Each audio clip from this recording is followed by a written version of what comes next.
कहानी ये है कि कल हमको रात में करीबन 8:30 बजे एक कॉल मिला कि आशुतोष ने कॉल किया था। बोला कि मेरे दोस्तों को कुछ लोगों ने अगवा कर लिया है।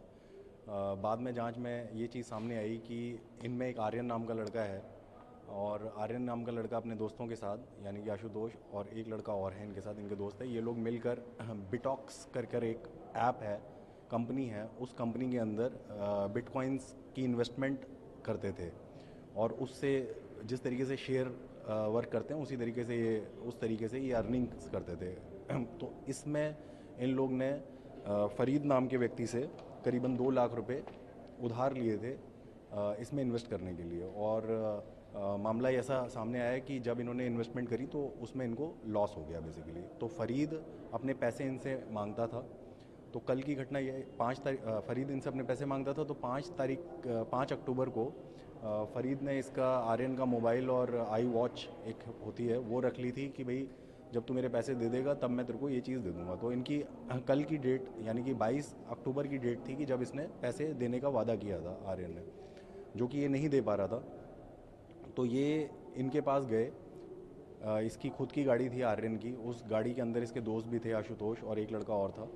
तो इन लोग ने ज़बरदस्ती उन्हीं की गाड़ी के अंदर फरीद और उसके दोस्तों ने इन लोग को अगवा कर लिया, जिसमें से आशुतोष निकल गया, जिसने फिर बाद में आशुतोष की एक फ्रेंड ने हम लोगों को कॉल किया। तो मामला ये है। उसके बाद हमने इसमें रिकवरी करी है। हमने इसमें 3 लोगों को पकड़ लिया, एक फरमान को, मोहम्मद साद को और फरीद को। उसके अलावा इसमें 2 लड़के और इसके साथ शामिल थे जो फरीद के दोस्त थे।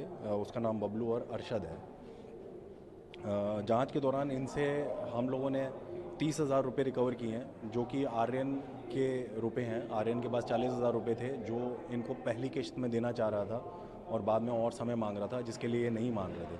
तो इनसे 30,000 रुपये की रिकवरी है।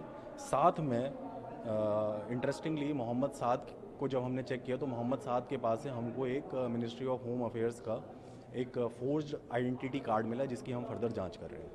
सर एक सवाल ये है कि कल जैसे देने अगर आर्यन आ रहा था तो उसके फ्रेंड्स को एबडक्ट करना, किडनैपिंग करने का क्या मकसद था? कहाँ लेकर गए? क्या उनको असॉल्ट भी किया? इसके बारे में क्या कहेंगे? हाँ, डेफिनेटली इनका मकसद ये था कि किसी भी तरीके से इनको जो फरीद ने इनको 2 लाख रुपए दे रखे हैं वो इनको वापस मिले।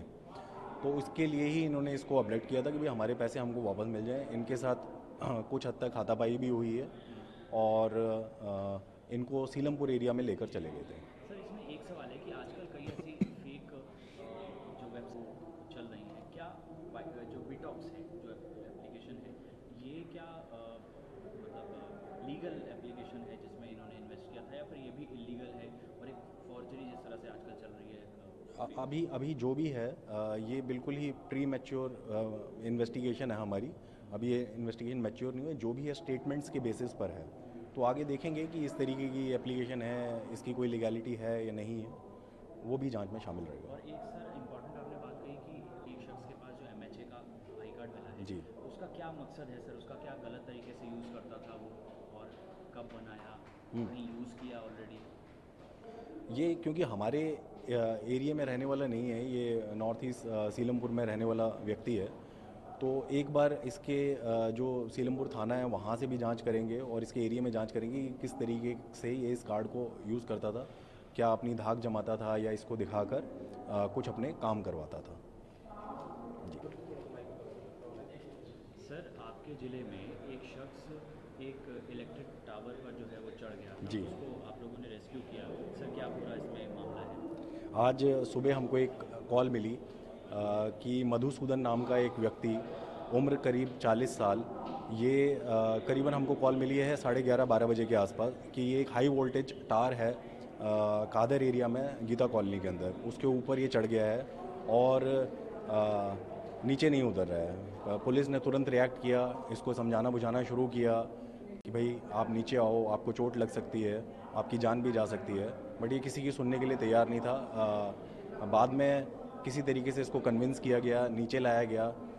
जांच के दौरान ये पता चला कि ये अपने आप को एक एनवायरमेंटलिस्ट बताता है और बोल रहा है कि जी मैंने एनवायरनमेंट को लेकर बड़ी सारी मेल्स करी हुई हैं अलग अलग सीनियर अधिकारियों के पास और सीनियर ऑर्गेनाइजेशंस के पास।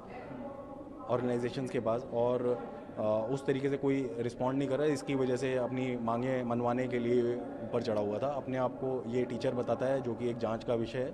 ये 24 परगना वेस्ट बंगाल से आता है ये आदमी। तो क्या सर ये जो दिल्ली एनसीआर जो चीज़ें चल रही हैं सर पॉल्यूशन को लेकर, क्या इससे भी नाराज़ था?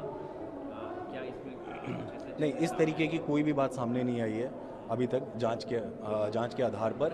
ये ओवरऑल एक अपने आप को एनवायरमेंटल बता रहा है, वो भी जांच का विषय है कि ये सिर्फ मीडिया कवरेज पाने के लिए इसने इस तरीके से किया, क्योंकि ये वेस्ट बंगाल का है, टीचर भी है वहाँ पर वेस्ट बंगाल के अंदर। यहाँ दिल्ली में आकर इस तरीके से किसी पोल पर चढ़ जाना, वो भी गीता कॉलोनी एरिया के अंदर, अभी प्राइमरीली कुछ कहना ठीक नहीं है, बट मीडिया कवरेज ही मेरे को इसका एक वो लगता है कि इसको मानसिक कवर स्थिति सर करें। ठीक है या फिर आपको लग रहा है कुछ गड़बड़ है? जांच का विषय है, हम लोग डॉक्टर नहीं हैं, हम लोग इस चीज़ की भी जांच करवाएंगे कि ये इसको कोई मेंटल इशू है या नहीं है। तो सर प्रशासन किया, दिल्ली पुलिस, फायर विभाग और तमाम एजेंसीज होंगी, तो इस पर क्या लीगल एक्शन सर आप लोग ले रहे हैं या फिर रेस्क्यू करने के बाद आप लोगों ने छोड़ दिया? डेफिनेटली इसके ऊपर लीगल एक्शन होगा, क्योंकि ये इस तरीके से हाई वोल्टेज इसके ऊपर चढ़ गया पोल के ऊपर। ये खुद को भी नुकसान पहुंचा सकता था और दूसरों को भी नुकसान पहुंचा सकता था, तो डेफिनेटली इसमें लीगल एक्शन होगा। Thank you so much.